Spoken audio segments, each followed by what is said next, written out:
Oui, bonjour et bon après-midi à tous. Mon nom est Rémi Quirion, scientifique en chef du Québec. C'est un plaisir d'être avec vous tous cet après-midi.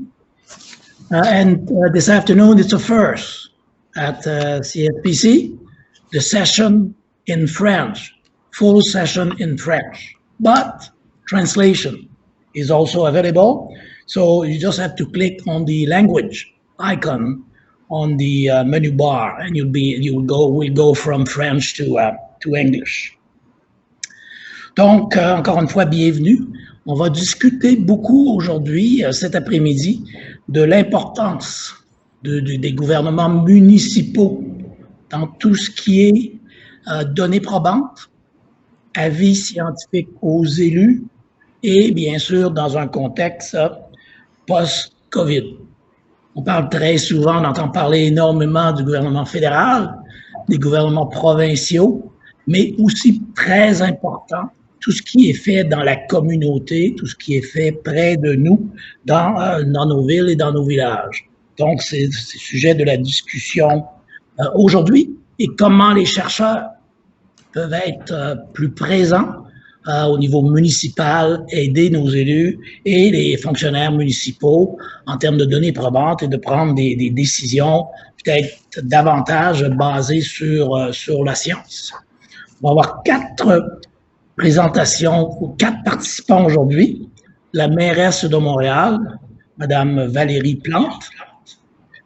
Deuxièmement, Dr. Mylène Drouin, la directrice régionale de la santé publique pour Montréal. Marie-Christine Terrien, professeure à l'ENAP et directrice du City ID Living Lab, ou Cité ID, je devrais dire plutôt en français, Living Lab. Et finalement, Yann Kersten, professeur à l'École de santé publique de l'Université de Montréal. Donc, première présentation, entrevue préenregistrée avec la mairesse de Montréal, Madame Valérie Plante. Merci beaucoup, Madame la mairesse, pour nous accorder cette entrevue dans le cadre de la conférence sur les politiques scientifiques canadiennes. Beaucoup d'intérêt, le lien entre les municipalités, les villes, le conseil scientifique et bien sûr, nous, au Fonds de recherche du Québec, très intéressés à avoir davantage de partenariats avec les villes. Et on en a déjà beaucoup avec la Ville de Montréal. On est très heureux de tout ça. On espère que ça va même prendre beaucoup d'ampleur au cours des années à venir. Donc, quelques questions pour vous ce matin. Montréal se définit comme une ville laboratoire de par sa volonté d'innover, mais aussi par la présence d'un réseau universitaire très important sur le territoire de Montréal. Quelles mesures innovantes avez-vous expérimentées pendant cette fameuse pandémie pour faciliter l'application des consignes sanitaires? Tout d'abord, je tiens à vous remercier, M. Quirion, pour cette très belle invitation. Ça me fait extrêmement plaisir de pouvoir discuter avec vous d'enjeux qui sont vraiment importants et le lien que vous venez de faire entre la communauté du savoir et les municipalités est très important.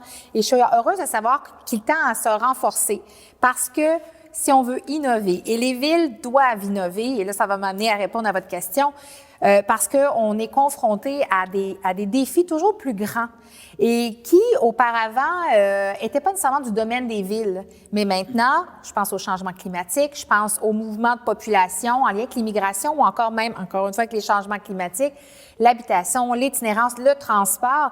Nécessairement, ce sont des sujets que nous devons aborder et on a besoin de vous, la communauté scientifique et universitaire également. Donc, pour répondre à votre question, la COVID est un événement que personne n'avait pu anticiper. Donc, j'ai envie de vous dire que personne n'était prêt à ça. Alors, quand une pandémie frappe de cette ampleur-là, il faut réagir rapidement et se tourner vers les partenaires, les gens justement qui ont une réflexion plus globale sur certains enjeux. Nous, de notre côté, pour vous donner des exemples très précis, on s'est vite rendu compte que la question du dépistage était un enjeu. Parce que le réseau de la santé souhaitait dépister à grande échelle, mais il fallait pouvoir être mobile, efficace, accessible. Alors, ce qu'on a décidé de faire, par exemple, c'est de travailler avec un partenaire qui est celui de la Société de transport de Montréal, la STM, pour mettre en place des cliniques mobiles qui nous permettaient d'aller non seulement dans différents quartiers, mais faciliter cette accessibilité qui est si importante puis qui touche bien sûr des enjeux, je dirais, socio-économiques, on le sait. Peut-être un dernier élément qui pour moi est très important dans cette période de pandémie, mais qui en est un apprentissage quand même, et c'est comment on a décidé de faire de l'urbanisme tactique, c'est-à-dire de réfléchir à la façon dont on fait des aménagements. Mais on s'est dit, il faut agir vite parce que la pandémie, c'est maintenant que ça se passe. Et souvent, pour un projet de la ville, quand il est question de faire une rue piétonne ou un axe cyclable, c'est à peu près, je dirais, entre 1 année et 4 ans. Et là, on a fait plusieurs éléments en quelques mois et ça nous a permis, nous, comme grande communauté, l'ensemble des fonctionnaires de la Ville de Montréal, d'innover. Ça, c'est le cas de le dire et de voir notre capacité à réagir dans des situations exceptionnelles comme celle de la COVID. Alors, c'est quelques exemples, mais définitivement, il a fallu en bon québécois, qu'on se retourne sur un dixaine. Oui, certainement. Et on l'a vu dans différents secteurs. La pandémie, bien sûr, a plein d'effets négatifs, mais il y avait aussi du positif, comme ça, d'être capable de réagir rapidement et de se dire peut-être que dans l'avenir, on pourrait continuer un peu à faire la même chose. Et bien sûr, on sait au Canada, au Québec, la santé, c'est provincial, c'est au niveau du gouvernement du Québec, mais la Ville a pris beaucoup de place, finalement, dans la santé, préserver la santé des Montréalais, des Montréalaises. Donc, le rôle, vous avez déjà parlé de ça un petit peu, mais le rôle politique que les villes devraient occuper pour améliorer la santé de ces populations dans le futur.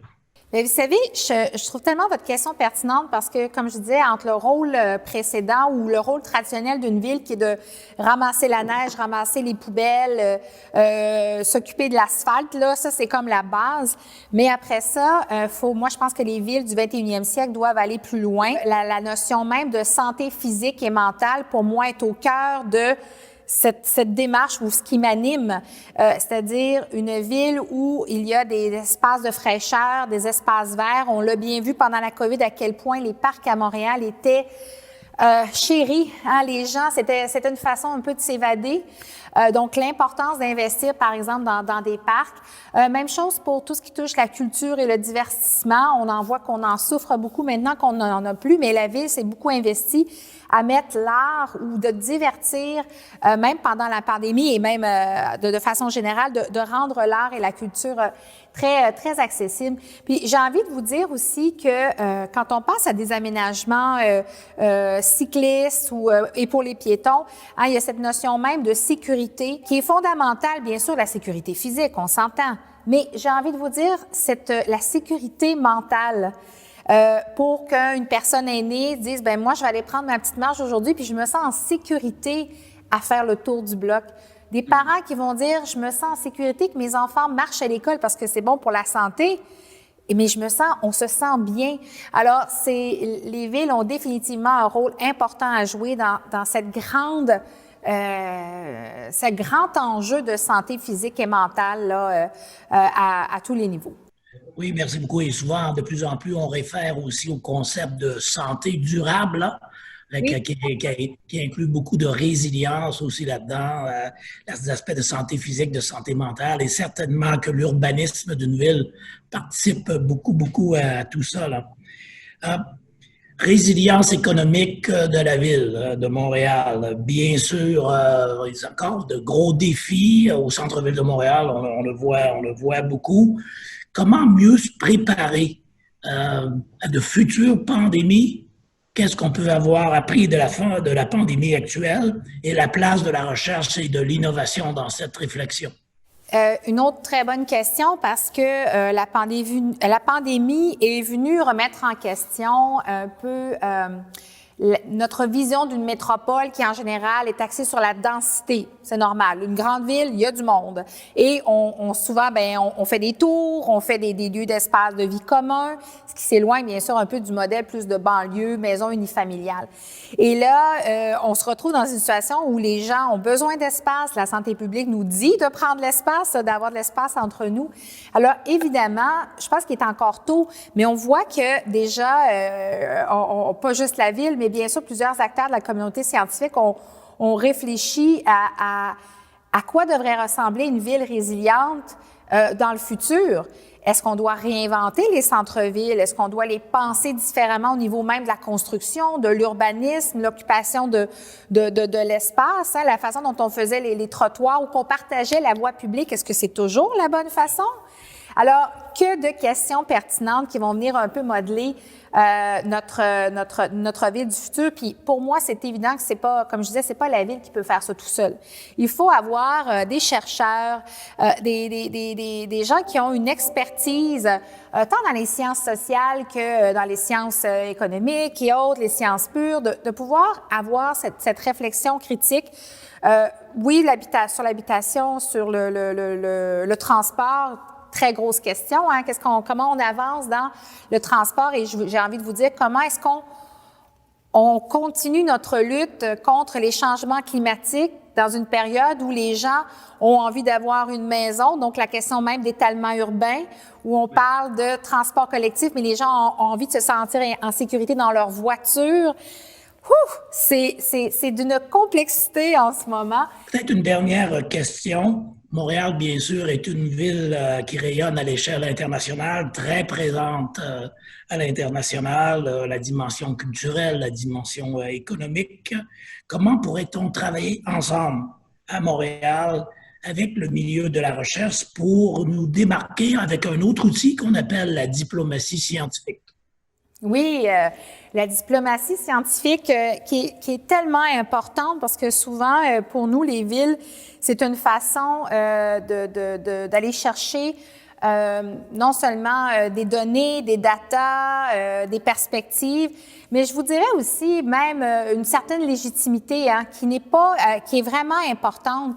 Je vous donne un exemple. J'ai la chance, Montréal fait partie du réseau du C40, hein, les maires qui luttent pour les changements climatiques.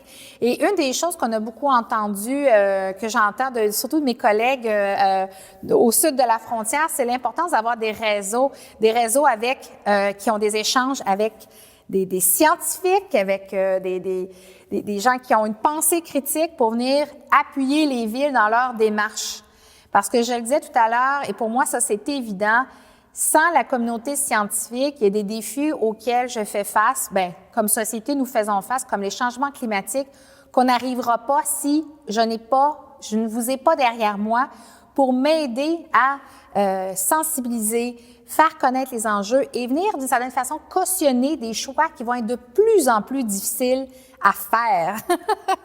Alors, pour moi, c'est la diplomatie scientifique, elle est d'une très grande pertinence. Mais je vais vous dire, M. Quirion, je suis toujours ouverte, moi, à voir comment on peut améliorer ces échanges et cette contribution. Il y a bien sûr des défis, hein, ça, on le sait. Je pense que la ville en est de plus en plus consciente. Le fait même d'avoir beaucoup plus de données ouvertes entre dans cette compréhension qu'on on doit nourrir aussi cette collaboration-là. Mais je suis définitivement confiante, mais je souhaite aller plus loin encore au niveau de comment la grande communauté scientifique au sens très large peut venir aider la Ville de Montréal, entre autres, à relever les défis qui sont immenses. Donc, bien entendu, on a bien compris votre message. Merci bien de votre participation aujourd'hui et au plaisir de poursuivre et même d'intensifier la collaboration avec la Ville de Montréal. Merci encore. Merci beaucoup, M. Quirion, puis je vous souhaite une très belle journée. Donc, merci beaucoup à Madame la mairesse de Montréal. Aussi pour les participants, n'hésitez pas, là, si vous avez des questions, de mettre ça en ligne, là, pour pouvoir les présenter un peu plus dans quelques minutes. Deuxième présentation. Deuxième discussion cet après-midi, Dr Mylène Drouin, comme je disais, qui est la directrice régionale de la santé publique. Donc, Dr Drouin va faire une présentation. Par la suite, il va y avoir une question ou deux qui va lui être posée là, par Marie-Christine Terrien. Dr Drouin.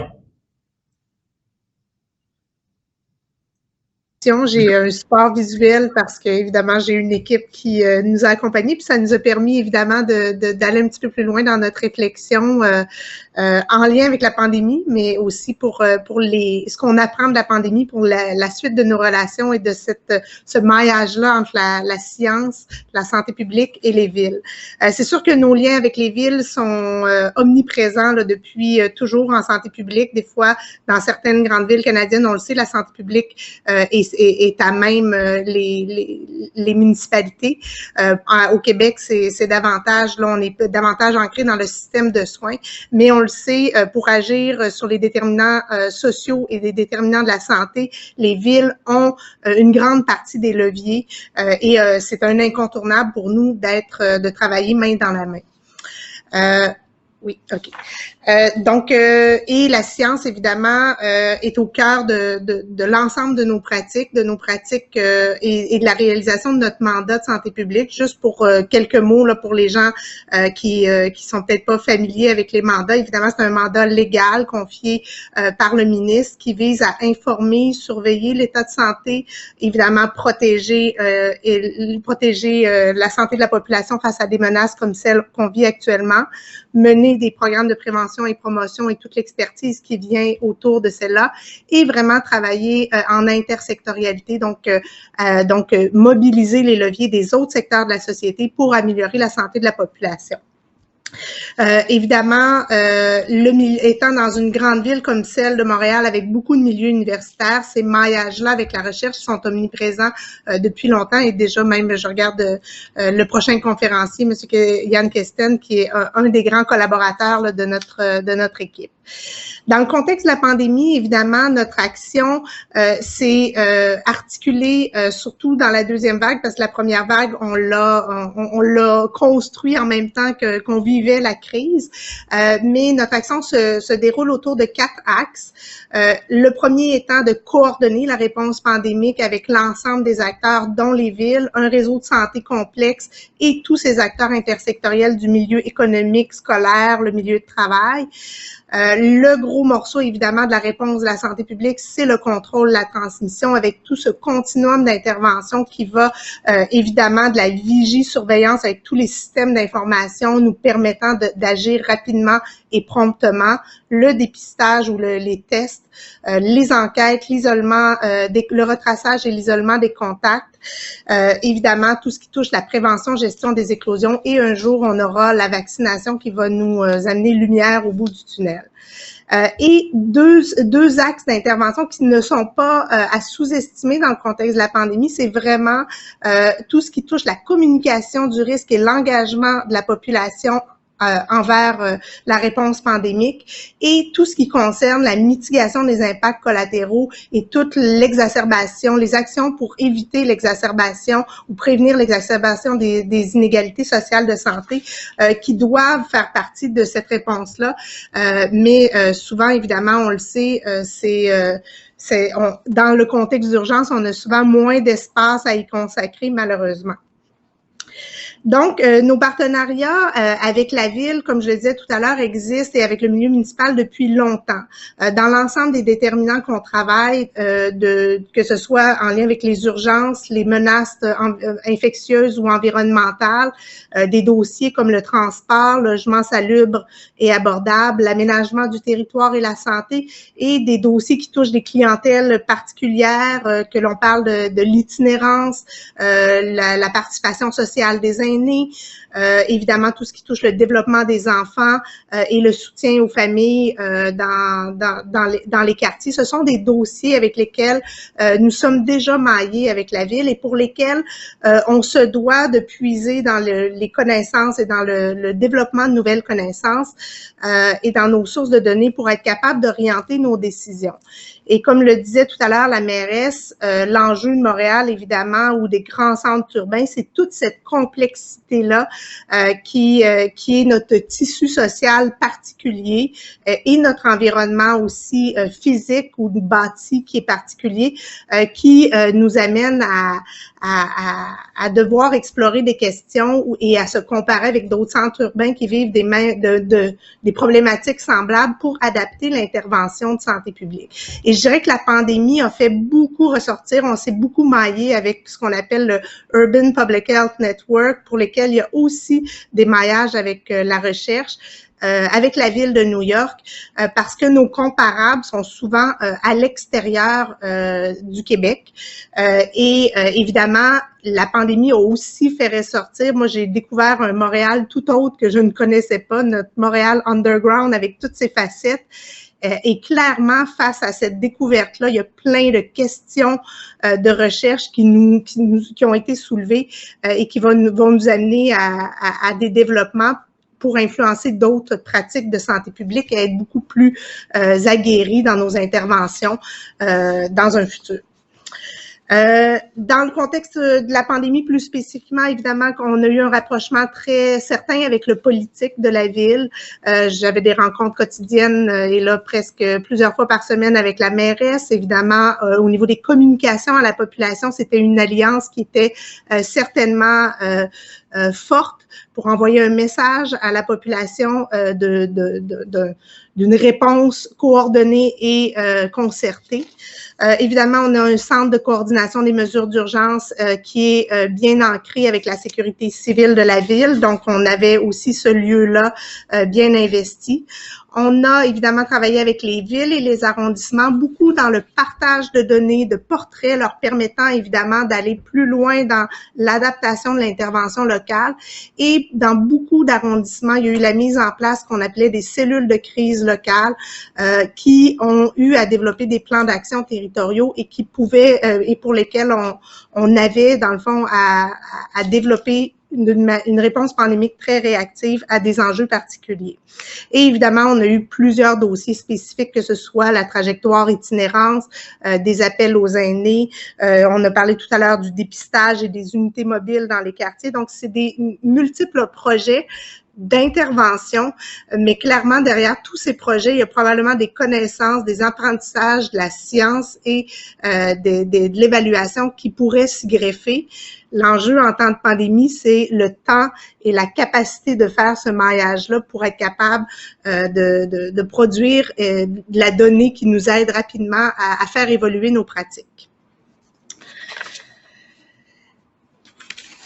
Au niveau, dans le fond, ici, je voudrais juste donner quelques éléments d'opportunité. C'est clair que je crois que comme santé publique, on est investi dans ce type de dossier-là depuis de maillage avec la ville depuis de nombreuses années.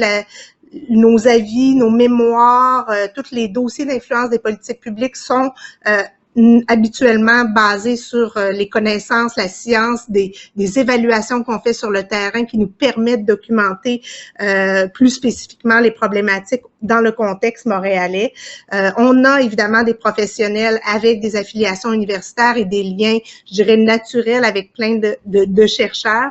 Mais je pense qu'on pourrait certainement aller plus vite et renforcer ce maillage-là pour que lorsqu'on a des contextes actuels comme on le vit actuellement dans une crise, que ces maillages et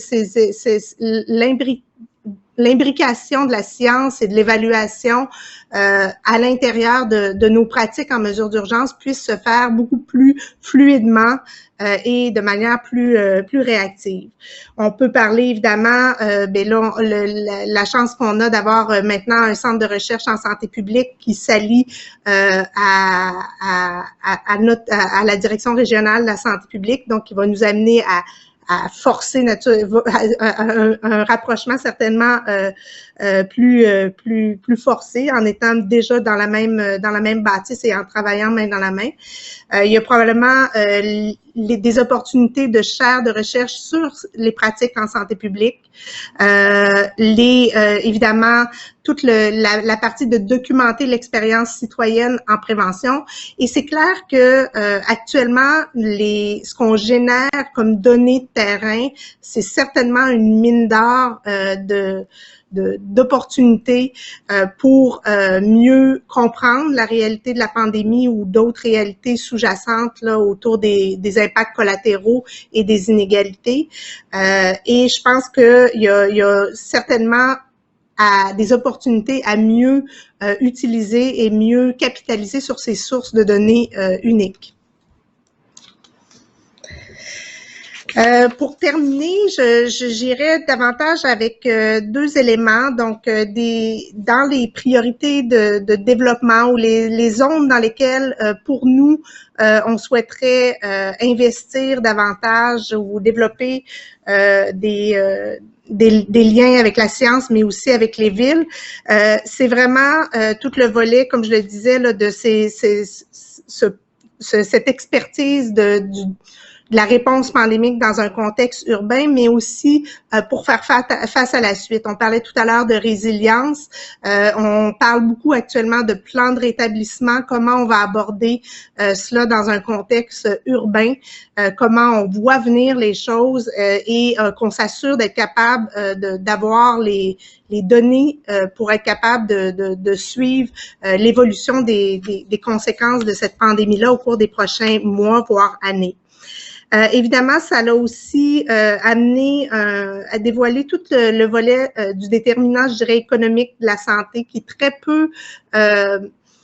très peu exploité. C'est sûr qu'on l'exploite beaucoup sous l'angle des inégalités sociales de santé, donc, mais vraiment là, comment cette crise économique-là qu'on vit et comment l'évaluation économique peut être mise à contribution dans notre compréhension et notre influence de comment va se faire la reprise dans la prochaine année.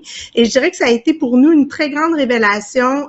C'était une direction de la ville avec laquelle on ne travaillait pas du tout, la direction du développement économique de la ville de Montréal. Lors de la réouverture en mai des différents secteurs, on a eu à travailler avec eux différents outils pour analyser les risques, pour classer, pour organiser un petit peu cette réouverture-là en essayant de minimiser évidemment les risques de transmission. C'est une mine d'informations, ce sont des méthodologies complètement différentes qu'on a très peu confrontées au monde de la santé publique et pour nous, clairement, c'est une zone de développement intéressante. L'engagement de la population en contexte urbain avec toute sa diversité, on le sait, c'est l'angle mort de la phase 2 de notre pandémie, d'avoir la population avec nous. Clairement, c'est une zone dans laquelle on souhaite s'investir davantage. L'influence des politiques urbaines favorables à la santé et évidemment, non le moindre, toute la connaissance et le champ d'études sur le système de santé publique. On vit actuellement une croissance, je dirais, et beaucoup de réinvestissements dans le domaine de la santé publique, occasionné par une crise qui a démontré qu'on avait des besoins criants. Mais clairement, on a besoin de connaissances pour bien instaurer des systèmes de santé publique performants dans nos grandes métropoles et d'avoir un peu plus de balises et de connaissances sur les composantes les plus les éléments les plus les éléments critiques d'un système performant de santé publique performant. Et pour y arriver, évidemment, je pense que ce maillage-là, ville, science et santé publique, doit se faire en évidemment équilibrant, en trouvant une zone de maillage qui va pas uniquement être les praticiens de santé publique comme knowledge user qui vont sur le terrain de la recherche ou qui mettent à la disposition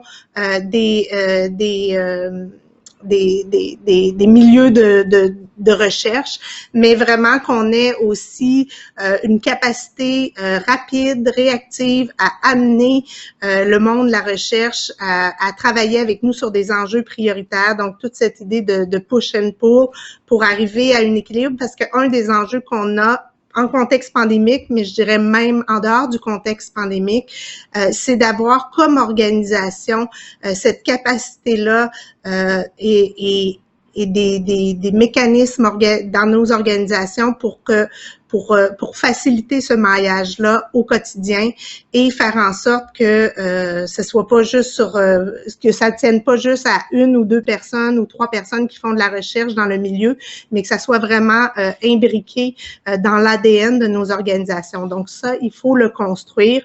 C'est la même chose dans les villes et je pense que c'est un rendez-vous là qu'on vous lance pour être capable de travailler plus étroitement avec le milieu de la recherche.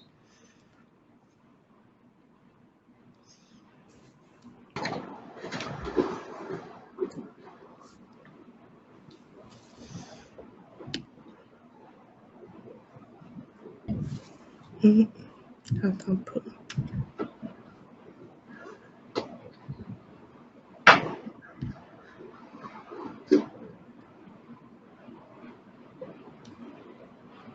Merci, Dr. Drouin, pour la présentation. J'aimerais ça peut-être revenir sur un point, puis vous amener aussi à penser à d'autres éléments qui pourraient aussi compléter cet espace-là du lien entre, comme vous le dites très bien, là, entre la santé publique, les villes et la science. Il y a beaucoup aussi de liens qui sont faits avec des réseaux de chercheurs, des réseaux de chercheurs qui ont des ressources ou qui ont besoin aussi de ressources. Et j'ajouterais des réseaux de chercheurs qui sont peut-être plus loin de l'espace de santé publique. Donc, des gens qui sont en sciences sociales, je pense à des anthropologues, par exemple, ou des sociologues, des spécialistes de la décision. Enfin, on pourrait en nommer un paquet. Comment vous voyez justement ce maillage-là se faire entre ces sciences qui sont peut-être moins naturellement proches et avec l'expérience que vous avez vécue de la COVID, puis comment on pourrait faire pour mettre ça en place, puis en quoi ça vous aiderait? Bien, clairement, avec les enjeux complexes de santé publique en contexte urbain qu'on vit, c'est pas juste les sciences de la santé ou même les sciences de l'urbanisation, etc., là, avec qui on a des liens plus étroits depuis nombreuses années, là, qu'on arrive à trouver les réponses. Je pense que clairement, quand on a des centres de recherche qui sont déjà interfacultaires, qui sont déjà interdisciplinaires, c'est déjà facilitant pour nous parce que c'est des portes d'entrée plus faciles pour après ça explorer la mise en commun de savoir et de cadres de référence différentes de différents secteurs. Mais comme je le disais, un des enjeux qu'on a, et ça c'est un enjeu intra-organisationnel, c'est on est probablement un milieu très attirant pour le milieu de la recherche, mais notre core business, c'est d'être des praticiens de santé publique, c'est de mener des interventions, c'est de répondre à des menaces, c'est de déployer des programmes, c'est oui d'influencer aussi des pratiques et de développer des connaissances. Et il faut, dans nos organisations, être capable d'investir des ressources qui vont être, je dirais, dédiées, qui vont faciliter ce maillage-là et un maillage qui va être gagnant-gagnant pour les deux parties parce qu'ils vont nous aider évidemment à avancer les connaissances, mais aussi qui va être imbriqué dans la pratique très pragmatique là, de rendre des services à la population pour maintenir la population en santé ou réduire les inégalités. Fait que je dirais que c'est un peu des centres de recherche déjà et des lieux pour lesquels on peut facilement, on appelle ça des brokers, là, mais on peut facilement transiger. Et d'un autre côté, de renforcer nos organisations pour qu'on ait la capacité, puis que ça soit pas ça soit pas quelque chose qui s'ajoute à notre tâche, mais qu'on ait cette marge de manœuvre pour être capable de travailler avec le milieu de la recherche. Ça Merci devrait beaucoup. être dans vos demandes de subvention. Un petit bout pour nous autres.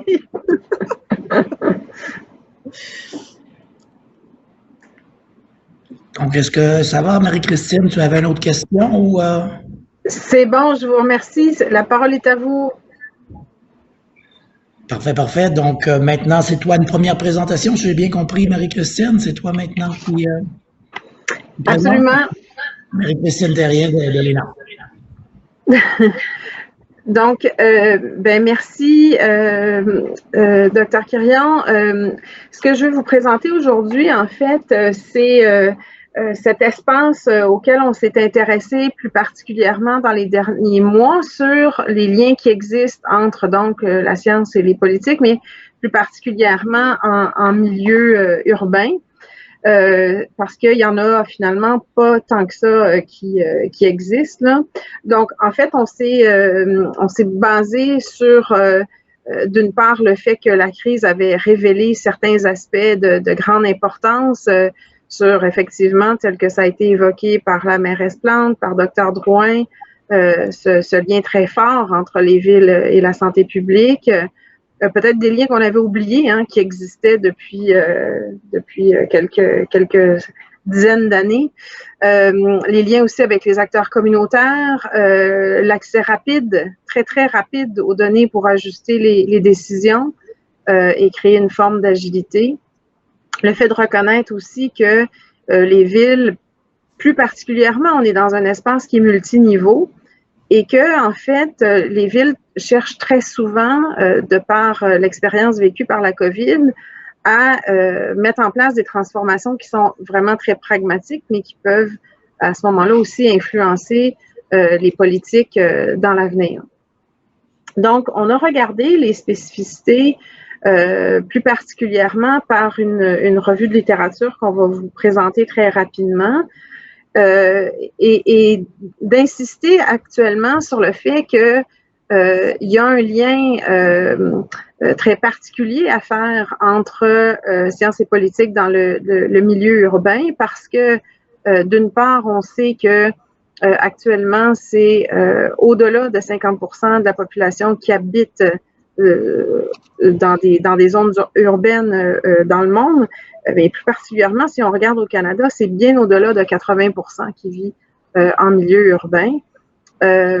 C'est là où très souvent, à cause de la concentration de population, où les crises ont un effet aussi beaucoup plus grand, et qu'il y a vraiment un lien à faire entre les milieux urbains et les objectifs de développement durable tels que ça l'a déjà été longuement évoqué. Donc, il y a des connaissances vraiment très particulières entre les connaissances du conseil scientifique qui s'intéressent vraiment à ce lien, comment ça peut s'influencer mutuellement, mais en fait, il y en a assez peu sur le conseil scientifique en milieu urbain. Donc, on trouve que c'est intéressant de s'y pencher un petit peu plus parce que les caractéristiques du milieu urbain font en sorte qu'on doit aller chercher des éléments supplémentaires à mieux comprendre sur les aspects, comme je le disais, multiniveaux, la pluralité des acteurs, la complexité du territoire, les aspects de participation citoyenne, parce que les villes ou les gouvernements de ville, en fait, ce sont des gouvernements de proximité qui ont des compétences très partagées et parfois difficiles à arrimer entre les espaces nationaux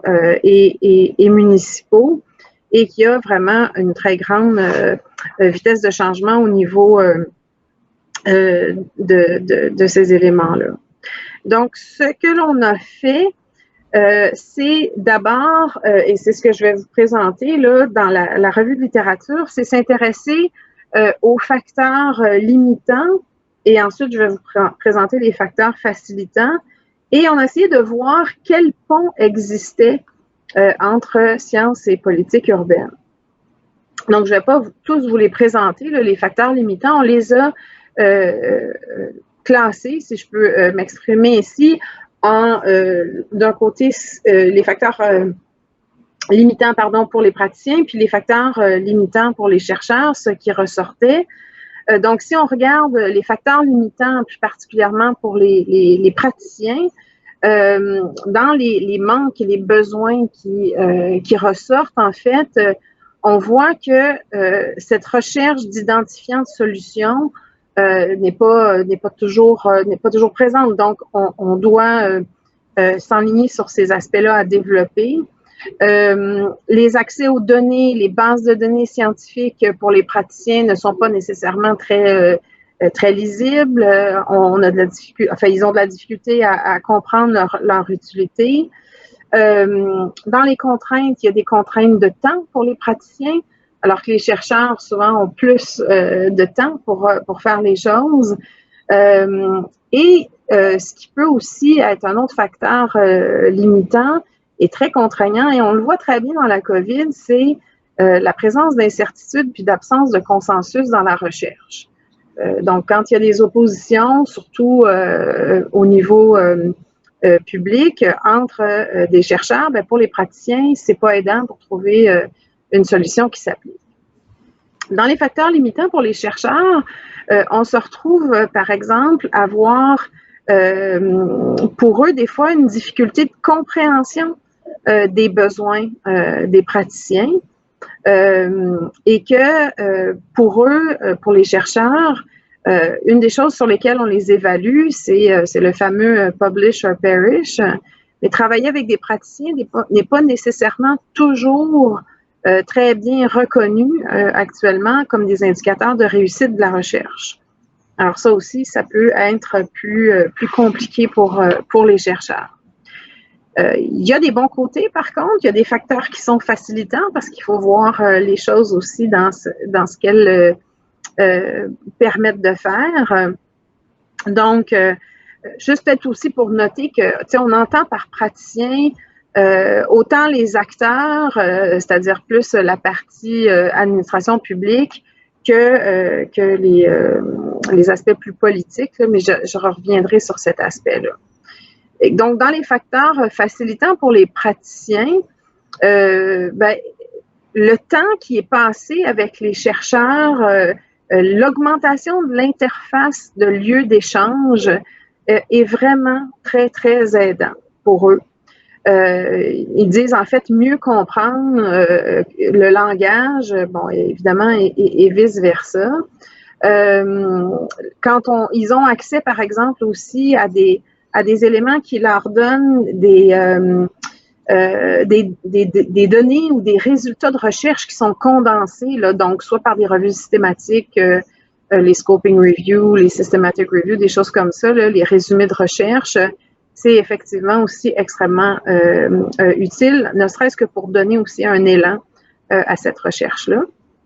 Dans les facteurs facilitants du côté des chercheurs, d'inclure l'aspect de diffusion puis de transfert des connaissances dans les demandes de financement permet finalement de justifier cette capacité d'interface là, entre les chercheurs et les praticiens.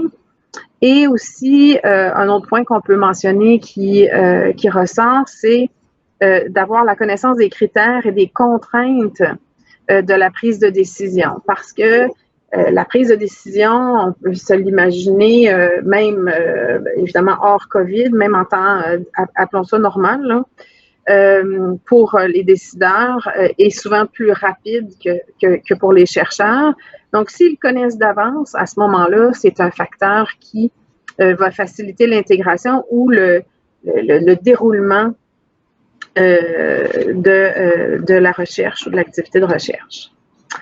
Donc, on a, si vous voulez, classé des éléments pour voir quel pont pouvait penser ou agréger là, entre sciences et politique, évidemment toujours dans le cas du milieu urbain. D'abord, la collaboration des praticiens dans toutes les étapes de la recherche est un pont important à créer. Donc, l'inclusion des décideurs, l'identification des besoins, la co-création, la recherche-action, la recherche-intervention sont tous des ponts qui sont extrêmement aidants. Aussi, la capacité d'augmenter la traduction de la recherche, là, et c'est probablement une mauvaise traduction de notre part, là, c'est le research translation. Donc, de porter conjointement des revendications, malgré que j'y reviendrai là-dessus, là, c'est un couteau à double tranchant, par exemple, d'identifier des projets qui sont pertinents pour les politiques actuelles, et sont, par exemple, des éléments importants. Si je pense au troisième pont, la compréhension des cycles de politique publique. Alors, il y a tout moi, je suis assise dans une école d'administration publique, j'ai des politologues avec qui je travaille, ils seraient fiers de moi, expliquer le cycle des politiques publiques aux chercheurs et faire en sorte qu'on puisse avoir un arrimage. Hein, il y a les fameuses fenêtres d'opportunité qui existent et il faut en quelque part où il y ait une compréhension de ça, entre autres, bon, de la part des chercheurs, et qu'on puisse entrer ensemble dans ce cycle-là si on veut faire les choses de façon réaliste et bien pragmatique. Dernier pont, les espaces de partage. Donc, il y en existe de toutes les sortes, de toutes les formes. Là, on va penser à des laboratoires qui peuvent prendre différents noms, différentes formes, là. De l'expérimentation autour de projets communs, développer des interactions entre les créateurs, les utilisateurs. Peut-être quelques éléments qui ne sont pas nécessairement dans les ponts. Cette différence qu'il faut faire aussi entre l'administration publique qui aide et qui pousse certaines politiques, mais aussi les politiciens qui ont un agenda. Et la distinction est importante à faire quand on travaille avec un ou l'autre des deux milieux. Je dirais aussi qu'il y a à faire attention dans les ponts à la création d'espaces de normativité. Parfois, les angles de chercheurs amènent un cadre normatif qui est pas toujours utile pour les praticiens. Et il faut faire attention donc à cet espace qui est un peu fragile de cautionnement.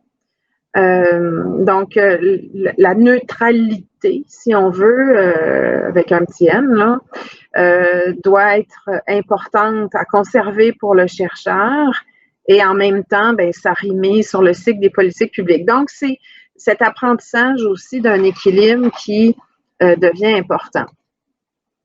Je continue sur le fait qu'il existe des collaborations entre comment je pourrais dire, une grande explication là, de laboratoire ou d'observatoire ou de centre de recherche ou de réseau. Enfin, il y a toutes sortes de noms qui existent là-dedans. Donc, il y a différents lieux qui existent. Le Global Urban Observatories Network en a relevé 374 quand même. Et ça, ce sont seulement des observatoires. Nous, on a fait le tour et on a aussi fait ressortir 120 laboratoires universitaires qui travaillent avec le milieu urbain à travers le monde.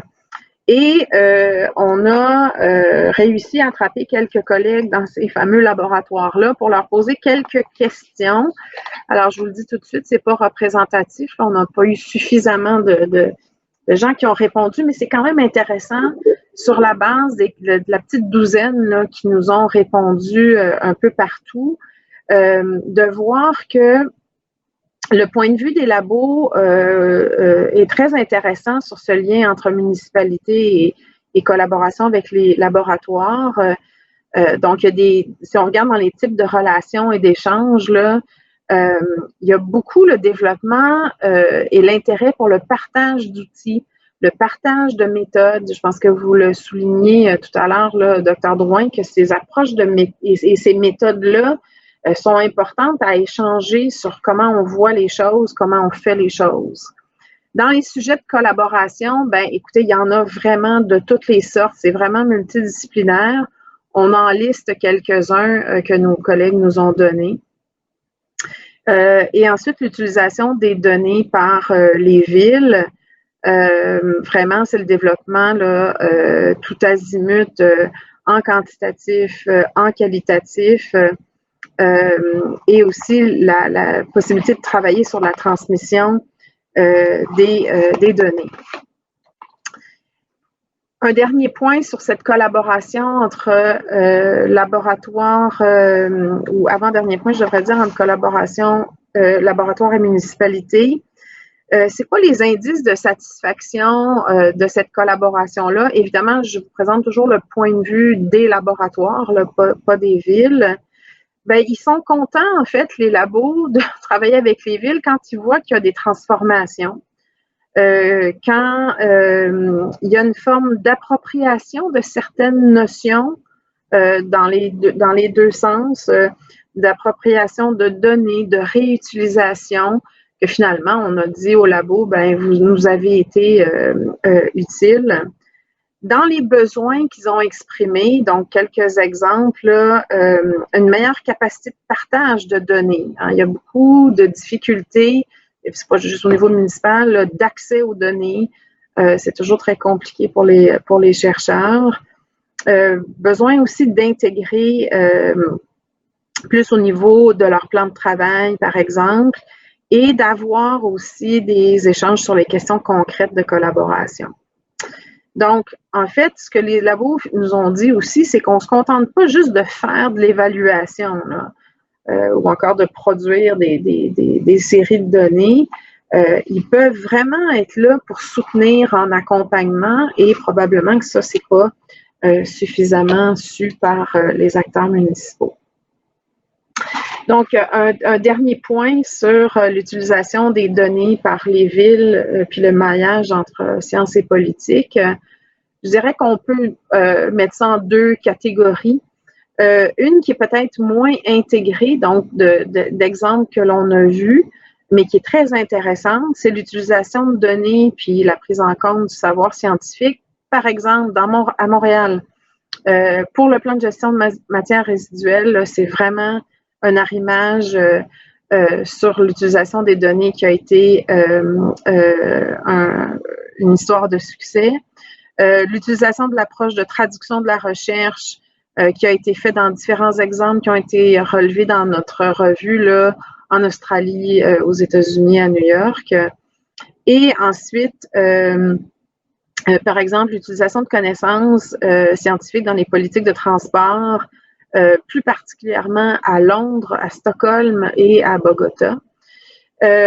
Plus intégré des changements de culture. C'est dans cette catégorie-là qu'on l'a mis, de culture, d'approche.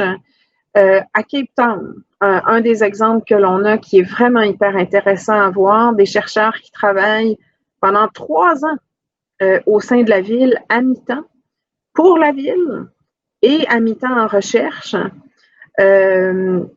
ou encore avec l'échange des fonctionnaires qui vont pendant 2, voire même plus de mois à l'université pour travailler avec les chercheurs dans des projets de recherche. Donc, il y a une forme d'apprentissage du langage, des façons de faire qui est plus expérientielle. Évidemment, tout ça doit être vraiment très, très organisé. Ou encore des city labs, c'est-à-dire des laboratoires co-développés par l'université et le milieu, alors soit le milieu municipal ou le milieu au niveau municipal, qui permettent donc de développer ou de co-développer tout au long du projet une perspective chercheur et praticien en même temps. Donc, c'est ce qui conclut notre tour de roue de notre côté. Je vais donc introduire mon collègue qui va vous parler plus particulièrement de ses expériences, lui, en recherche-action.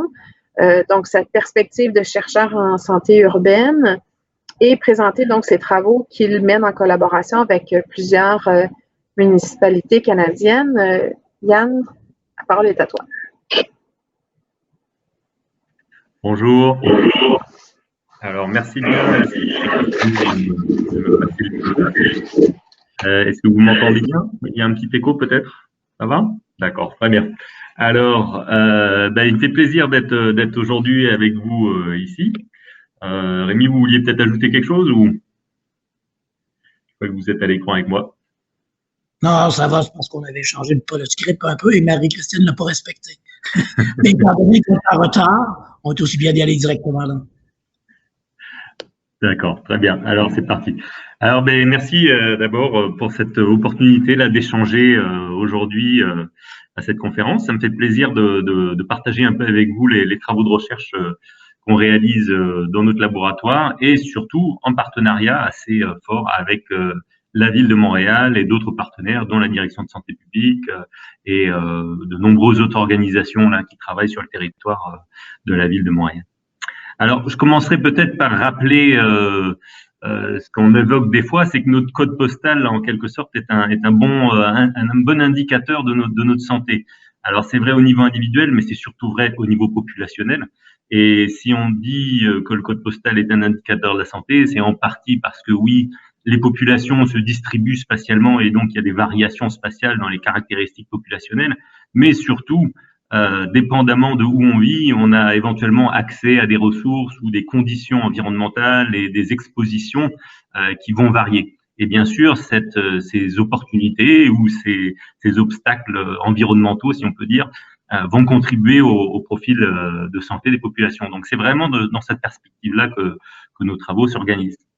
Le deuxième point que je voulais soulever, c'est que effectivement, ces villes qui jouent un rôle de plus en plus important sur des enjeux complexes dans lesquels justement la santé publique peut jouer un rôle important en partenariat avec d'autres secteurs d'activité, eh bien ces villes connaissent aussi des transformations assez incroyables, là, constantes. Finalement, ce sont un petit peu comme des lieux d'expérimentation. Et là, on le voit là, par exemple, sur les 10 prochaines années, là, on a 180 milliards de dollars canadiens qui vont être investis en infrastructure. Et ça, c'est que le budget du gouvernement fédéral. On a d'autres budgets provinciaux et municipaux qui viennent donc transformer ces villes. Donc finalement, on a ici l'opportunité d'étudier ces transformations à la fois à l'échelle du code postal, mais aussi à une échelle plus large de la ville ou de la région, pour comprendre les impacts de ces investissements et de ces transformations sur la santé. Alors, quand on a commencé un petit peu nos travaux du projet que je vais vous présenter tout à l'heure, du projet Interact, Dr Theresa Tam, qui est notre administratrice en chef de la santé publique au niveau canadien, publiait son premier rapport justement sur l'importance de l'aménagement urbain sur la santé. Donc, c'est vraiment dans cette perspective-là qu'on s'inscrit. Et elle pointait dans ce rapport déjà, alors d'une part la complexité bien sûr des enjeux, des nombreux facteurs interreliés, des interactions, etc., mais aussi donc du besoin de données spécifiques pour éventuellement faire ce qu'on peut appeler aussi de la precision public health, de la santé publique de précision, pour pouvoir mieux comprendre les phénomènes et surtout mieux agir et guider la prise de décision.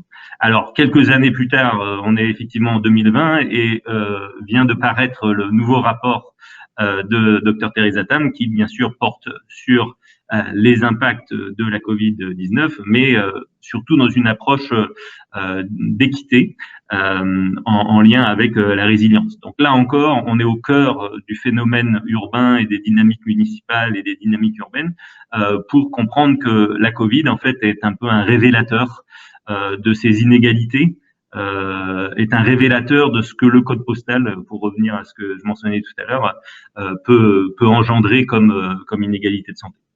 Alors là aussi, pardon, j'ai fait une de trop ici. Là aussi, Dr Theresa Tam nous pointe sur l'opportunité en fait et le besoin d'avoir des données probantes précises sur le territoire pour pouvoir guider la prise de décision municipale et finalement la transformation de nos environnements.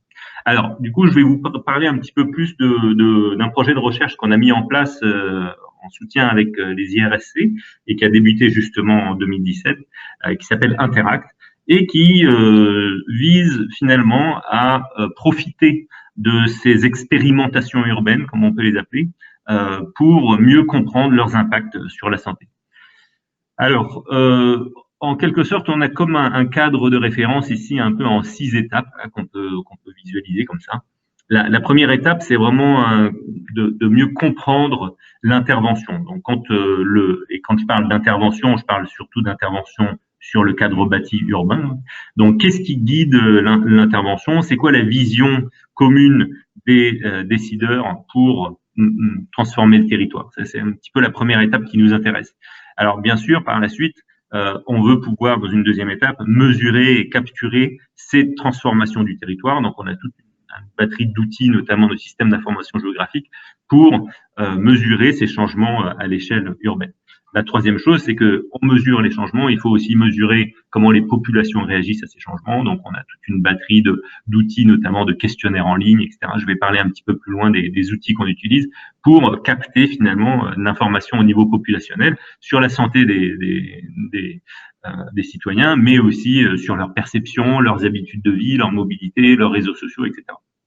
Donc finalement, toutes ces données qui sont un peu dans l'esprit du big data, là, des données massives, doivent être transformées. Donc il y a un quatrième volet qui est vraiment la transformation de ces informations avec beaucoup de développement algorithmique, etc., pour pouvoir alimenter en cinquième étape des modèles, finalement des modèles épidémiologiques ou des modèles prédictifs, des modèles explicatifs qui permettent de lier les changements urbains que les populations vivent et les impacts sur la santé et l'équité.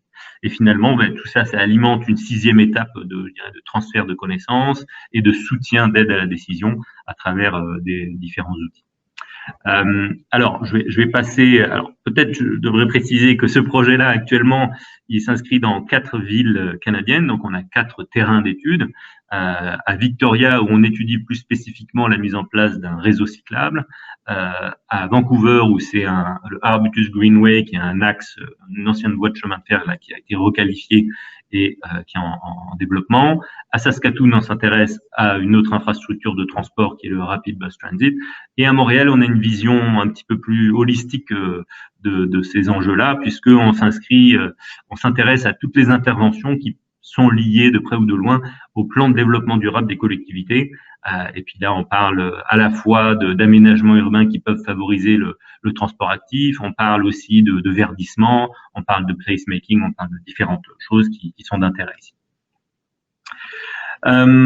Alors, pour soutenir ces travaux-là, on a effectivement, on le mentionnait tout à l'heure aussi, un certain nombre de méthodes et d'outils. Je vais très rapidement passer là-dessus pour vous expliquer un petit peu qu'est-ce qui soutient tous ces travaux. Alors, pour la première phase, là, tout ce qui est compréhension de la vision et des intérêts ou de l'orientation d'une ville ou des citoyens, on utilise beaucoup l'outil de cartographie conceptuelle. On a aussi des enquêtes en ligne, notamment des enquêtes spatiales, je vais vous le montrer. On utilise aussi des applications pour téléphone intelligent qui nous permettent de faire un suivi très précis de nos participants d'études. Finalement, il y a aussi tout un volet qualitatif qu'on a mis en place. Alors, la cartographie conceptuelle, je vais vous montrer un exemple un petit peu plus spécifique de comment on l'a utilisée. En fait, elle permet de rendre compte de la vision globale d'un groupe de personnes sur un enjeu complexe, si je peux dire très rapidement.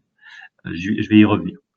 Notre enquête socio-spatiale, elle intègre en fait, à travers un module de questionnaire, des questions à la fois sur le réseau social, donc sur les personnes qu'on fréquente, mais aussi sur les lieux qu'on fréquente. Et en mettant ensemble ces deux informations, on obtient à la fois un réseau de destination ou un espace d'activité. Donc, il nous dit non seulement où les gens habitent, bien sûr, mais aussi où ces personnes travaillent, étudient, font des loisirs, etc. Et quelles personnes de leur réseau sont rencontrées à quel endroit. Et donc, ça nous donne des informations effectivement assez détaillées sur l'exposition environnementale, sur la mobilité, mais aussi sur le soutien social et le réseau social qui peut être impliqué dans ces activités. Alors, on comprend bien que dans un contexte de Covid, avec des restrictions, notamment sur la mobilité, ces outils deviennent très intéressants parce qu'ils permettent d'étudier l'évolution des mobilités et des espaces d'activité, mais aussi éventuellement des réseaux sociaux, des contacts sociaux et notamment peut-être mieux comprendre ou observer des enjeux d'isolement social, par exemple. Alors, je le mentionnais, on utilise aussi des outils maintenant comme des applications pour téléphone intelligent qui en fait sont passivement vont collecter des données GPS et d'accélérométrie, ce qui va nous permettre d'avoir à la fois une mesure précise de la mobilité quotidienne, mais aussi de l'activité physique, des niveaux d'activité physique. Par ailleurs, on pousse aussi des petits questionnaires quotidiens qui nous donnent des mesures de bien-être instantanées, ce qu'on appelle aussi en anglais le Ecological Momentary Assessment, et qui permettent donc de mesurer le bien-être de nos participants à travers la journée et selon les contextes, puisqu'on est capable de relier ces mesures-là à des lieux grâce aux coordonnées GPS. Alors, comme je le mentionnais, toutes ces données-là sont quand même relativement complexes, donc il y a tout un travail algorithmique aussi de développement, mais qui permettent ensuite de fournir des indicateurs précis sur alors à la fois la mobilité, l'utilisation, la santé, etc. Alors, bien sûr, ce qui nous intéresse, ce sont des transformations urbaines qui vont affecter la santé. Dans notre cas, on s'intéresse particulièrement aux questions d'activité physique, aux questions d'interaction sociale et d'isolement social, et à la question du bien-être. Comme je le mentionnais, la Covid était aussi un révélateur des inégalités sur ces enjeux-là, puisque tout le monde n'a pas les mêmes opportunités, je dirais, environnementales dans son quartier pour pouvoir peut-être prendre un bol d'air frais ou faire un peu d'activité physique. Je vais détailler un petit peu un exercice de cartographie conceptuelle qu'on a fait récemment et qui impliquait d'un côté des citoyens et de l'autre côté des décideurs à la fois municipaux et de santé publique. Alors, comment on a fait? On a en fait lancé cet exercice de cartographie conceptuelle des deux côtés, c'est-à-dire qu'on a enquêté des citoyens d'une part et des décideurs d'autre part. Alors, aux citoyens, on leur demandait, selon eux, quelles interventions devraient être mises en place dans votre quartier pour améliorer votre qualité de vie. Donc, c'est finalement une question qui permet de sonder un petit peu un ensemble de participants sur ce qu'ils aimeraient voir comme intervention dans leur quartier. Donc, en quelque sorte, c'est l'aspect souhait du citoyen qu'on a enquêté ici. Du côté des décideurs, et là, on a plutôt demandé, selon votre expérience, quels sont les facteurs qui contribuent de manière positive à la mise en place d'une intervention réussie. Donc, on a d'un côté les citoyens sur les interventions souhaitées et d'autre côté les décideurs sur les facteurs qui contribuent à la mise en place de ces interventions. Alors, c'est un système qui se fait en ligne très facilement, donc on peut enquêter les personnes qui nous donnent un certain nombre de réponses. Ici, on a eu une 60aine de réponses du côté des citoyens, on a eu 70 réponses du côté des décideurs. Et par la suite, ce qu'on fait, c'est qu'on utilise ces données avec des algorithmes d'échelonnement multidimensionnel et d'analyse d'agrégats, et ça projette en fait ces concepts, ces idées sur une carte, et on peut donc interpréter la carte. Les items sont aussi cotés en termes d'importance et de faisabilité, ce qui permet d'identifier éventuellement ce qu'on peut appeler une go zone, une aire de priorité, donc des facteurs qui sont considérés comme importants et faisables, par exemple. Et dans notre cas, étant donné qu'on avait une lecture à la fois des souhaits et des moyens en quelque sorte, on a aussi généré une grille d'analyse qu'on a utilisée par la suite. Alors, très rapidement, parce que le temps est compté, mais je voulais vous montrer un petit peu là les résultats de la carte qu'on a générée avec les données des citoyens, donc desquels sont ressortis 5 grands groupes d'éléments, dont plusieurs éléments liés à l'infrastructure urbaine et au transport. Vous voyez ici, il y a la question de la réduction de la place dédiée à l'automobile. On voit aussi la notion d'amélioration de l'espace piéton et de l'accessibilité piétonne. Toute la question plus liée à la connectivité sociale, ou en tout cas à la sociabilité locale, si je peux dire, et finalement un ensemble d'items aussi importants sur les programmes de verdissement dans les quartiers. Alors, comme je mentionnais, on peut donc classer ces items aussi selon ce que les répondants ont coté en termes d'importance et de faisabilité. Et ici, on a la carte qui est ressortie pour les décideurs, donc sur les facteurs facilitant la mise en place d'interventions. Alors, on a d'une part un ensemble d'éléments qui concernent des approches qui sont finalement sensibles au contexte, c'est-à-dire qu'il faut avoir documenté le contexte d'intervention pour pouvoir intervenir adéquatement. Il y a bien sûr, est ressorti là encore de manière intéressante, la question de la vision commune pour le futur. Donc, il y a aussi ce besoin de générer une vision commune autour de la ville de demain, si je peux dire. Bon, après, il y a tout un ensemble d'items justement de collaboration entre les décideurs et les citoyens. Mais bien sûr, donc c'est toute la question du réseautage, mais aussi de consultation citoyenne et de mise en lien entre le citoyen et le décideur.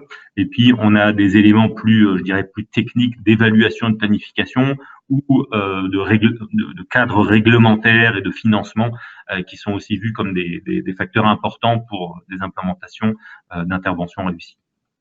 Voilà. Alors, juste pour finir sur cet exemple-là, vous voyez, on a pu en fait générer une matrice d'analyse, une grille d'analyse qui, en ligne, met les souhaits des citoyens, les grands groupes sur lesquels les citoyens se sont exprimés, et en colonne, les mécanismes finalement d'action identifiés par les décideurs. Et donc, dans chaque case, on peut regarder qu'est-ce qui est en place actuellement, quels sont les mécanismes qui existent, éventuellement, quelles sont les lacunes et qu'est-ce qu'on pourrait rajouter.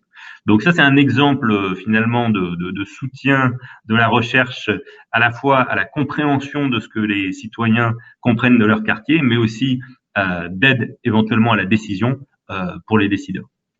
Je vais passer rapidement à quelques autres types de données là pour illustrer un petit peu les données qu'on collecte aussi auprès de nos citoyens. Alors, on a notamment des questions justement sur la notion de perception du changement. À quel point les gens perçoivent que dans leur quartier, les choses changent ou ne changent pas et s'améliorent éventuellement ou se détériorent. Donc là aussi, c'est assez intéressant de mettre en lien finalement la pratique et la perception.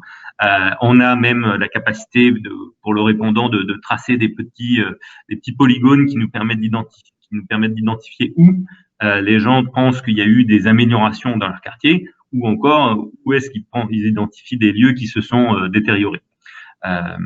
Bon, on a d'autres éléments d'interrogation là sur toutes ces dynamiques de changement, et notamment il y a un item qui ressort aussi et qui nous a amené à développer des travaux dans cette direction-là, c'est la question de la capacité ou je dirais plutôt de l'incapacité des populations défavorisées à rester dans le quartier des répondants. Donc il y a une majorité des répondants qui nous disent que selon eux, il est difficile pour les populations défavorisées de rester dans le quartier.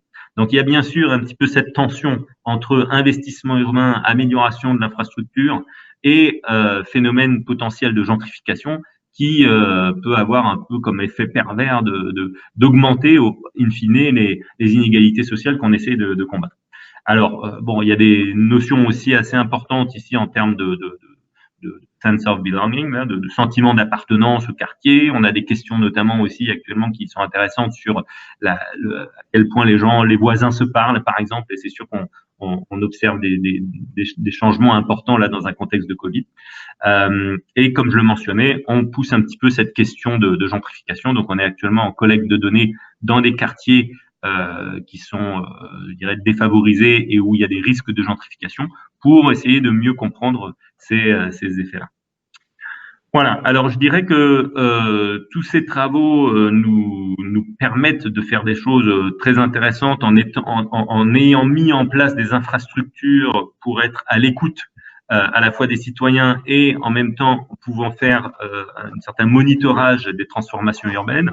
Je dirais que la clé là-dedans pour nous, ça a été quand même la mise en place d'un réseau de partenaires très fort, je dirais, à la fois avec la ville, la direction de santé publique, mais aussi d'autres institutions comme la STM, etc. Et peut-être une difficulté aussi parfois entre choisir soit des interventions très localisées, comme on l'a vu par exemple à Victoria, on s'intéresse strictement au réseau cyclable. À Montréal, on a une vision beaucoup plus holistique. Alors je dirais que quand on a une vision plus large comme ça, j'ai l'impression que c'est plus intéressant, mais c'est aussi plus complexe à mettre en place parce que bien sûr le nombre d'acteurs et les effets sont plus complexes peut-être à mettre en évidence. Voilà. Alors, je pense que je vais m'arrêter là et je vais repasser la parole à Rémi Quirion. Merci. Merci bien, Yann. Quelques minutes pour Marie-Christine pour nous présenter le Living Lab. Oui, absolument. Donc, en fait, comme Yann l'exprimait dans sa dernière diapo, on a en fait essentiellement créé un pont entre nos deux labos avec le soutien des fonds de recherche du Québec, avec le scientifique en chef, pour créer un espace de collaboration, je dirais, temporaire. Donc, j'avais des slides, mais je ne les vois pas apparaître, alors je vais vous l'expliquer. Voilà. Télestino a fonctionné. Donc, créer un espace de collaboration pour optimiser puis favoriser la réalisation de projets qui vont impliquer donc des acteurs municipaux de tout type, là, pas seulement les villes, mais tous les acteurs qui sont au niveau urbain et les chercheurs. Et notre but, en fait, c'est de créer un Living Lab qui est un peu comme une espèce de parapluie qui va pouvoir aider la transformation des projets tout en favorisant puis en étudiant les mariages qui se font entre sciences et politique. Donc, c'est, comme je le disais tout à l'heure, une initiative qui est menée par Sphère et Lab chez Yann, par le CID et par l'appui des fonds de recherche. Notre but en termes de démarche, je vais passer rapidement là-dessus, c'est d'abord avoir un volet de transformation et, comme je le disais tout à l'heure, un volet de maillage. Et le tout, donc, va être une démarche qui va être fortement interactive et itérative entre les chercheurs et les praticiens. Donc, essentiellement, ce que l'on vise comme objectif, d'abord, c'est de se lancer dans cette aventure-là, si on veut dire, au cours du premier trimestre de 2021 pour une durée qu'on estime d'à peu près 18 mois. Et où on aurait en fait deux types de livrables, là, des livrables qui sont tangibles, c'est-à-dire par exemple la construction d'un guide de bonne pratique qui peut être utilisé tant par les villes que par les chercheurs sur ce lien entre sciences et politique au niveau urbain, des publications, des sorties comme ça de mécanismes de maillage, et aussi un livrable qui est plus intangible, c'est de vraiment susciter cette discussion-là entre les acteurs urbains et les chercheurs dans l'utilisation des données probantes, leur capacité de lecture, de transformation à l'échelle municipale. Donc, pour ceux qui seront intéressés, là, que ce soit Yann ou moi, on sera très heureux de faire un suivi avec vous si vous avez un intérêt pour vous tenir au courant de cette démarche-là. Voilà, je ne sais pas, peut-être, M. Kirian, vous vouliez aussi ajouter quelques mots là-dessus? Donc, merci beaucoup à tous les participants. On aurait quelques minutes pour des questions. Et moi, présentement, je ne vois pas les questions, seulement peut-être pour dire que les fonds de recherche du Québec, bien sûr, on est très intéressés par ce genre d'approche de recherche, approche de Living Lab. Aussi très intéressé à un autre chapeau que j'ai là avec le réseau international d'aviseurs scientifiques, là, INGSA, International Network for Government Science Advice. Donc là aussi, beaucoup d'intérêt pour renforcer les liens entre les municipalités et les chercheurs et les aviseurs scientifiques, là. Et une des grandes, je pense, a été mentionnée là par tout le monde, si on veut, c'est apprendre le langage de l'autre, comme on dit souvent, là, pour être capable de comprendre c'est quoi la question et quel genre de réponse ils veulent avoir, là. Fait que ça, c'est aussi travailler à bâtir, peut-être à augmenter les capacités dans ces secteurs-là au cours des prochaines années. C'est certainement quelque chose qu'on veut faire. Et à INGSA, on voudrait même, là, et Marie-Christine a déjà participé à ça, créer un chapitre INGSA qui serait vraiment ciblé, qui ciblerait les villes là, et les municipalités. Donc, déjà, il y a beaucoup de travail qui a été fait. Là. Il y a eu un recensement. Marie-Christine nous a présenté un recensement, là, mais c'est assez impressionnant le nombre de laboratoires. Donc, si on connectait tout ce beau monde-là ensemble, probablement que ça pourrait avoir des impacts très, très, très importants. C'est ça, on fera comme un C40 des labos au lieu des C40 de ville. C'est vrai, oui, c'est vrai, ce serait une bonne, très, très bonne idée. Peut-être, je vais commencer peut-être à une première question, parce que je vois pas vraiment là ce que les participants peuvent poser. Mais si vous avez des questions comme participants, questions moderate bottom, je vois pas mon moderate bottom, en tout cas, c'est pas vraiment grave. Si les gens peuvent voir quelque part, on va quand même pouvoir répondre à ces questions-là. Je pourrais demander aux participants, pas aux participants, mais aux conférenciers aujourd'hui, là, après vous envoyer des séries de questions pour répondre, même si c'est après la session, là. Je demanderais peut-être une question au docteur Drouin, mais aussi par la suite à tous les participants. Commencer par le docteur Drouin. Souvent, on l'entend dire, j'ai entendu dire à plusieurs reprises, là, la santé publique au Québec ou le gouvernement du Québec ne consulte pas les chercheurs québécois. Finalement, ils font tout ça en vacuum. On n'entend jamais parler des chercheurs du Québec. Ils sont pas vraiment présents. Je me dis dans quel monde ces gens-là vivent, là, parce qu'à chaque jour, on voit des chercheurs sur la place publique. Je sais que Santé publique Montréal a eu beaucoup de liens avec des chercheurs avant, bien sûr, avant la pandémie, mais encore plus pendant. C'est la même chose au niveau de la province, au niveau du gouvernement du Québec. Donc, peut-être quelques mots du docteur Drouin là-dessus, là, la panoplie ou les groupes de chercheurs que vous avez consultés au cours des derniers mois. Oh mon Dieu, il y en a beaucoup. C'est sûr que, tu sais, comme Santé publique montréalaise, en contexte urbain, on a plus de capacité que les autres directions de santé publique des autres régions. Là, donc, c'est clairement, et ça fait partie d'un historique qu'on a de contribuer et d'être maillé aux différents milieux universitaires dans le développement des connaissances en soutien à notre pratique. Donc, mes prédécesseurs ont beaucoup investi. On a perdu des plumes avec les coupures de 2015, mais clairement, ça fait partie de notre ADN. Actuellement, mais je dirais, puis on a évidemment aussi tout l'Institut national de santé publique qui a un rôle majeur dans le développement des connaissances et dans le contexte de la pandémie, l'INES a pris aussi une part de certains mandats pour nous aider à faire évoluer les pratiques rapidement avec des connaissances qui se développaient au jour le jour. Mais je dirais qu'au-delà de ça, on a eu des liens avec McGill au niveau de plusieurs projets en lien, entre autres, avec l'isolement des aînés. On a eu évidemment, on a moins dans la pandémie, mais normalement, on a des liens avec Polytechnique, on a des liens avec l'Université de Montréal dans différentes facultés liées à des enjeux soit environnementaux, urbanistiques, et un petit peu moins par contre et c'est des liens qu'on va essayer probablement de peaufiner, comme je le disais, au niveau des universités en lien avec tout ce qui touche la santé animale, puis évidemment la pandémie nous fait réfléchir à ce grand concept du One Health, puis comment on est imbriqué entre l'environnement, l'humain et l'animal. Donc, clairement, c'est des pistes qu'on va regarder dans un futur.